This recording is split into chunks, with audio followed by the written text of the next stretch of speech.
বিসমিল্লাহির রহমানির রহিম। হযরত আবু হুরায়রা রাদিয়াল্লাহু আনহু থেকে বর্ণিত, তিনি বলেন, এক ব্যক্তি নবী করিম সাল্লাল্লাহু আলাইহি ওয়াসাল্লামের কাছে এসে বলল, আমি ক্ষুধায় ক্লান্ত। নবী করিম সাল্লাল্লাহু আলাইহি ওয়াসাল্লাম তার কোনো এক স্ত্রীর কাছে সংবাদ পাঠালেন। তিনি বললেন, কসম সেই সত্তার যিনি আপনাকে সত্য সহকারে পাঠিয়েছেন, আমার নিকট পানি ব্যতীত আর কিছুই নেই। এরপর আরেক স্ত্রীর নিকট পাঠালেন, তিনিও পূর্ববৎ উত্তর দিলেন।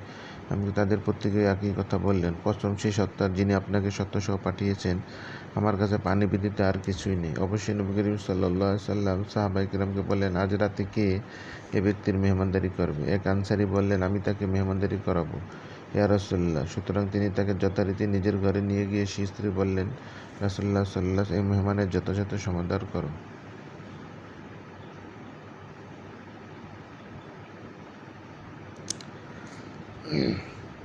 সে আনসারী তার স্ত্রীকে বললেন, তোমার কাছে খাবার কিছু আছে কি? তিনি বলেন,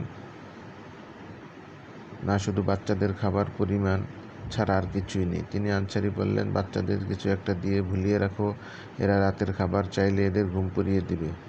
আমাদের মেহমান যখন খাবারের সময় ঘরে প্রবেশ করবে তখন বাতি নিভিয়ে দিবে, আর তাতে এটাই বোঝাবে যে আমরাও তার সাথে খানা খাচ্ছি। এরপর তারা সকলেই খাবার নিয়ে বসে গেলেন। এদিকে মেহমানও খানা খেয়ে নিলেন। তারা উভয়ই সারা রাত উপবাস রইলেন। পরদিন সকালে তিনি নবী করিম সাল্লাল্লাহু আলাইহি ওয়াসাল্লামের নিকট গিয়েছিলেন। তখন নবী করিম সাল্লাল্লাহু আলাইহি ওয়াসাল্লাম বললেন, গত রাতে তোমাদের মেহমানের সাথে তোমরা যে ব্যবহার করেছ তাতে স্বয়ং আল্লাহ সন্তুষ্টি প্রকাশ করেছেন। বুখারী, মুসলিম।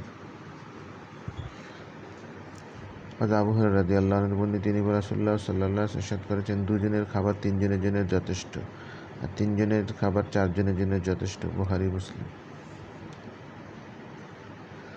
হযরত আবু সাঈদ খুদরী রাদিয়াল্লাহু আনহু থেকে বর্ণিত, তিনি বলেন, এখন আমরা নবী করিম সাল্লাল্লাহু আলাইহি ওয়াসাল্লামের সাথে কোনো এক সফরে ছিলাম।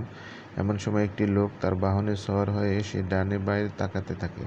এই অবস্থা দেখে রাসূলুল্লাহ সাল্লাল্লাহু আলাইহি ওয়াসাল্লাম বললেন, যার নিকট অতিরিক্ত বাহন রয়েছে সে যেন তাকে দিয়ে দেয়, যার কোনো বাহন নেই। আর যার নিকট অতিরিক্ত রসদ রয়েছে সে যেন যার কাছে কোনো রসদ নেই তাকে দান করে।